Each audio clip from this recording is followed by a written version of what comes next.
Hello बच्चों। स्वागत है आप सभी का एस के किड्स पर। और आज की इस वीडियो में हम लोग कक्षा 5 की जो आपकी हिंदी की बुक है कलरव उसका पाठ 21 पढ़ने वाले हैं, यानी लेसन 21 पढ़ने वाले हैं।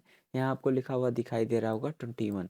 तो ये लेसन 21 है, यानी पाठ 21 है। पाठ 21 में आपका जो पाठ है उसका टाइटल यानी शीर्षक है रघुकुल रीति। ये पाठ का टाइटल यानी शीर्षक है। तो हम सबसे पहले इस पाठ को पढ़ेंगे और इस पाठ को पढ़ने के बाद इसके जो प्रश्न होंगे उनके उत्तर भी हम लोग करेंगे। तो आइए इस पाठ को पढ़ें। हम इस पाठ को पढ़ना प्रारंभ करें उससे पूर्व आप सभी लोगों से विनम्र अनुरोध है कि अगर आपको वीडियो अच्छा लगे तो आप लोग वीडियो को लाइक कीजिए, चैनल को सब्सक्राइब कीजिए क्रिया और साथ ही साथ कमेंट बॉक्स में अपनी प्रतिक्रिया अवश्य दें। बहुत समय पहले की बात है, अयोध्या में राजा दशरथ का राज्य था। एक दिन दरबार में मंत्रणा चल रही थी। तभी द्वारपाल अंदर आया। उसने सूचना दी कि महर्षि विश्वामित्र पधारे हैं। महाराज दशरथ तत्काल अपना आसन छोड़कर खड़े हो गए।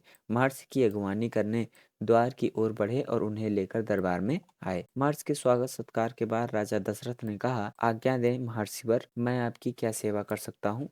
राजन, मैं जो मांगने जा रहा हूँ उसे देना आपके लिए कठिन होगा। विश्वामित्र बोले, आप आज्ञा दीजिए महर्षि, मैं उसे पूरा करने के लिए तत्पर हूँ, बिल्कुल नहीं हिचकूंगा। राजा दशरथ ने कहा, मैं एक यज्ञ कर रहा हूँ। अनुष्ठान लगभग पूरा हो गया है, लेकिन दो राक्षस उसमें बाधा डाल रहे हैं। मैं जानता हूँ कि उन राक्षसों को केवल एक ही व्यक्ति रोक सकता है, वह राम है। आप अपने ज्येष्ठ पुत्र राम को मुझे दे दें ताकि यज्ञ निर्विघ्न पूरा हो सके। विश्वामित्र ने कहा। राजा दशरथ पर जैसे बिजली गिर पड़ी। वह अचकचा गए। उन्हें उम्मीद ही नहीं थी कि मुनिवर उनके प्रिय राम को मांग लेंगे। दशरथ चिंता में पड़ गए। विश्वामित्र दशरथ की दुविधा समझ रहे थे। उन्होंने कहा, मैं राम को केवल कुछ दिनों के लिए मांग रहा हूँ। यज्ञ 10 दिन में संपन्न हो जाएगा। महाराज दशरथ पुत्र वियोग की आशंका से कांप उठे। दरबार में सन्नाटा छा गया। दशरथ की दशा देखकर मंत्री चिंतित थे पर चुप थे। महर्षि वशिष्ठ शांत थे। इतने में दशरथ कांप कर बेहोश हो गए।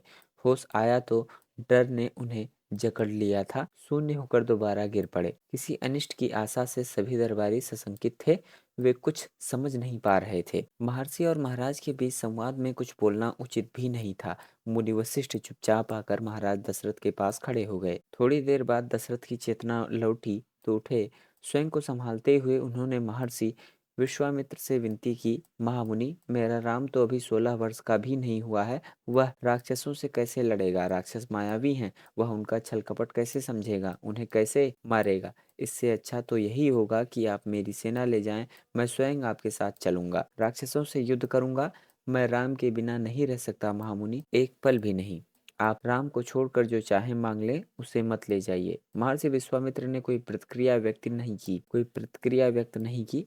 उन्हें अपने यज्ञ के नियम याद थे। क्रोध करने से यज्ञ खंडित हो जाता, अनुष्ठान अधूरा रह जाता। महर्षि विश्वामित्र बोले, आप रघुकुल की रीति तोड़ रहे हैं राजन, वचन देकर पीछे हट रहे हैं। आप जानते हैं कि मैं स्वयं दुष्ट राक्षसों का संहार कर सकता हूँ, लेकिन मैंने संन्यास ले लिया है। अगर आप राम को मेरे साथ नहीं भेजेंगे तो मैं यहाँ से खाली हाथ लौट जाऊंगा। बात बिगड़ती देखकर मुनि वशिष्ठ आगे आए। महाराज दशरथ को समझाते हुए कहा, राजन, आपको अपना वचन पूरा करना चाहिए। रघुकुल की रीत यही है। प्राण देकर भी आपके पूर्वजों ने वचन निभाया है। आप राम की चिंता ना करें। महर्षि के होते उनका कोई कुछ नहीं बिगाड़ सकता। महाराज दशरथ की चिंता कुछ कम हुई पर मन अभी भी खिन्न था। गुरु वशिष्ठ ने कहा, महाराज, महर्षि विश्वामित्र सिद्ध पुरुष हैं, तपस्वी हैं, अनेक गुप्त विधाओं के जानकार हैं। वह कुछ सोचकर ही यहाँ आए हैं। राम उनसे अनेक नई विद्याएं सीख सकेंगे। आप राम को महर्षि विश्वामित्र के साथ जाने दें। राम को उन्हें सौंप दें। दशरथ ने मुनि वशिष्ठ की बात दुखी मन से स्वीकार कर ली, लेकिन वह राम को अकेले नहीं भेजना चाहते थे। उन्होंने विश्वामित्र से आग्रह किया कि वे राम के साथ उनके छोटे भाई लक्ष्मण को भी ले जाएं। महर्षि विश्वामित्र ने महाराज दशरथ का यह आग्रह स्वीकार कर लिया।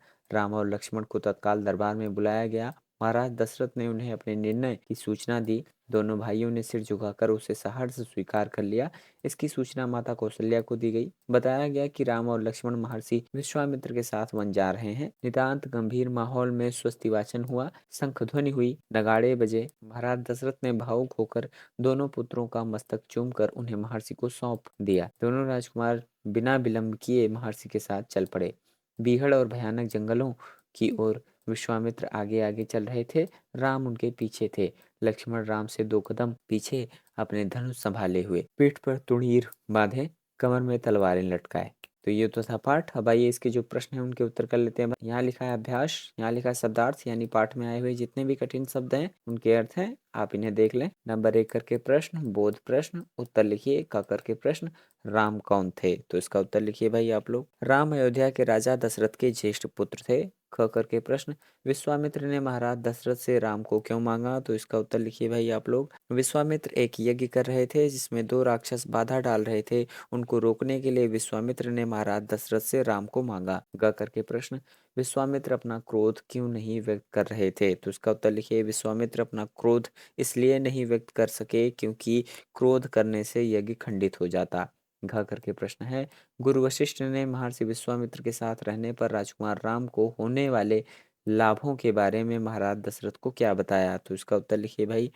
गुरु वशिष्ठ ने बताया कि महर्षि विश्वामित्र सिद्ध पुरुष हैं, तपस्वी हैं और अनेक गुप्त विद्याओं के जानकार हैं। उनके साथ रहने पर राजकुमार राम को बहुत लाभ होगा। अंग करके प्रश्न, पाठ में आए नामों के लिए कुछ सम्मान परक शब्द लिखे गए हैं, उन्हें छांट कर नीचे लिखे नामों के सामने लिखिए। जैसे विश्वामित्र के लिए सम्मान परक शब्द, तो यहाँ महर्षि या महर्षिवर। दशरथ के लिए राजा, महाराज। वशिष्ठ के लिए मुनि, गुरु। नंबर 2 करके प्रश्न, सोच विचार बताइए। क करके प्रश्न, आपको किन किन बातों पर क्रोध आता है? तो इसका उत्तर जो है आप स्वयं से कर लीजिए कि आपको किन किन बातों पर क्रोध आता है। ख करके प्रश्न, क्रोध आने पर आप क्या करते हो? ये आप खुद कर लीजिए। ग करके, क्रोध से आपको क्या हानि अथवा लाभ होता है? आप लिख लीजिए भाई। घा करके है, किसी को कोई बात कब समझाई जाती है? ये आप कर लीजिए। अंगा करके प्रश्न, आपको कब किसने किस बात पर क्या समझाया है? तो इसको भी आप, यानी ये जो सारे प्रश्न हैं, इन सारे प्रश्नों के उत्तर आप जो है स्वयं कर लीजिए। नंबर 3 करके प्रश्न है, भाषा के रंग। क करके प्रश्न, शब्द एक जैसे अर्थ दो। नीचे कुछ शब्दों के जोड़े लिखे हैं जिसके अर्थ अलग अलग हैं, इन्हें इस प्रकार अपने शब्दों में प्रयोग कीजिए कि इनके अर्थ स्पष्ट हो जाएं। यहाँ लिखा है कुल, यहाँ लिखा है कुल। कुल का अर्थ होता है वंश और कुल अर्थ होता है किनारा। तो इसके लिए लिख लीजिए, राम रघुकुल में पैदा हुए थे। कुल के लिए लिख लीजिए, कालिंदी कुल कदम्ब की डारन। ग्रह, ग्रह का अर्थ होता है घर, और ये ग्रह, ग्रह का अर्थ होता है आकाशीय पिंड जैसे पृथ्वी। तो इसके लिए वर्ड लिख लीजिए, ग्रहों की स्थिति ठीक हो तभी ग्रह प्रवेश करना चाहिए। ये दोनों शब्दों का इस्तेमाल जो है एक वाक्य में हो गया, एक सेंटेंस में हो गया। आगे देखते हैं भाई। ख करके प्रश्न है, नीचे लिखे शब्दों की सही वर्तनी लिखिए। इन सबको जो है आप स्वयं से कर लीजिएगा। आगे देखते हैं। ग करके प्रश्न, अपने वाक्यों में प्रयोग कीजिए। बिजली गिरना। तो इसके लिए लिख लीजिए भाई, परीक्षा फल में अनुत्तीर्ण होने पर रमेश के अरमानों पर बिजली गिर गई। संज्ञा शून्य होना। तो इसके लिए लिख लीजिए, पुत्र की मृत्यु का समाचार पाकर पिता संज्ञा शून्य हो गए। नंबर 4 करके प्रश्न, तुम्हारी कलम से विश्वामित्र के साथ राम और लक्ष्मण जाने की इस घटना को अपने शब्दों में लिखिए। यानी विश्वामित्र जी के साथ राम और लक्ष्मण के जाने की घटना को आप अपने शब्दों में लिख लीजिए। नंबर 5, अब करने की बारी। क करके प्रश्न, इस कथा पर अपनी कक्षा में अभिनय कीजिए। आप स्वयं से अभिनय कीजिए, एक्टिंग कीजिए। ख करके प्रश्न, इससे आगे की कथा ज्ञात कीजिए, यानी इसके बाद क्या हुआ था इसे देखिए, इसे जानिए। आप अपने पुस्तकालय से पुस्तक लेकर, यानी इसके बाद क्या हुआ था, अपने लाइब्रेरी से किताब लेकर के पढ़ सकते हैं।